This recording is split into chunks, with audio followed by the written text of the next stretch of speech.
কিছুদিন আগে বানিয়েছিলাম চিকেন চাঙ্গেজি আর লাচ্ছা পরোটার। চিকেন চাঙ্গেজির রেসিপিটি আজকে তোমাদের সাথে শেয়ার করব।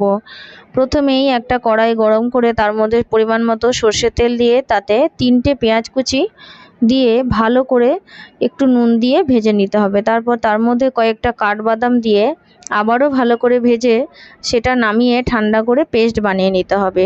চিকেন আমি 750 মতন নিয়েছিলাম। ভালো করে টক দই, গোলমরিচ গুঁড়ো, আদা রসুন বাটা আর সামান্য ভিনিগার দিয়ে ম্যারিনেট করে 1 ঘন্টা রেখে দিয়েছিলাম। তারপর কড়াইয়ে আবারও সর্ষের তেল গরম করে তার মধ্যে চিকেনটা দিয়ে ভালোভাবে ভাজা ভাজা করে নিতে হবে। একটু ঢাকা ঢাকা দিয়ে করতে হবে যাতে চিকেনটা 70% মতন সেদ্ধ হয়ে যায়। তারপর চিকেনের মধ্যে সামান্য নুনও দিয়ে দিতে হবে, তাহলে চিকেনের মধ্যে নুনটা ভালো ঢুকে যাবে। এরপর চিকেনটা থেকে একদম ভাজা ভাজা হয়ে তেল ছেড়ে এলে চিকেনের পিসগুলোকে তুলে নিতে হবে। এরপরে যে কড়াইয়ের মধ্যে অল্প তেল রয়েছে তার মধ্যে সামান্য পরিমাণ ঘি দিয়ে তাতে গোটা গরম মশলা ফোড়ন দিয়ে দিতে হবে। এরপর আগে থেকেই আদা রসুনের পেস্ট বানিয়ে নিয়েছিলাম, তার থেকে 2 চামচ রসুনের পেস্ট আর 1 চামচ আদার পেস্ট দিয়ে ভালো করে ভাজা ভাজা করে নিতে হবে। এই পেস্টের গন্ধটা চলে যাওয়ার পর কাঁচা টমেটো আর পাকা টমেটো দুটো মিলিয়ে একটা পেস্ট বানিয়েছিলাম সেটা দিয়ে দিলাম। এরপর পরিমাণ মতো নুন, হলুদ, কাশ্মীরি লঙ্কার গুঁড়ো, শুকনো লঙ্কার গুঁড়ো, জিরে গুঁড়ো, ধনে গুঁড়ো দিয়ে ভালো করে কষিয়ে নিতে হবে একদম তেল ছেড়ে আসা পর্যন্ত। তারপর পেঁয়াজ আর বাদামের যে পেস্টটা করেছিলাম এটা দিয়ে দিলাম। এবারে কম আঁচে একদম ভালোভাবে কষিয়ে নিতে হবে। সামান্য পরিমাণে চিনি এটার মধ্যে দিয়ে দিলাম।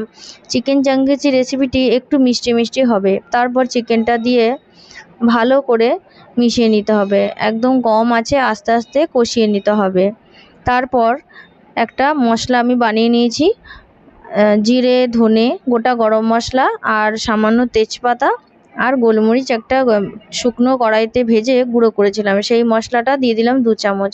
ভালো করে মিশিয়ে তারপর গ্রেভির জন্য উষ্ণ গরম দুধ এর মধ্যে দিয়ে দেবো। এই গ্রেভিটা পুরো দুধ দিয়েই হবে, এই জন্য পরিমাণ মতন দুধটা দিয়ে ভালো করে মিশিয়ে নিলাম। তারপর 1 চামচ ঘি আর সামান্য কসুরি মেথি দিয়ে একদম ঢাকা দিয়ে দিলাম যাতে চিকেনটা পুরোপুরি সেদ্ধ হয়ে যায়।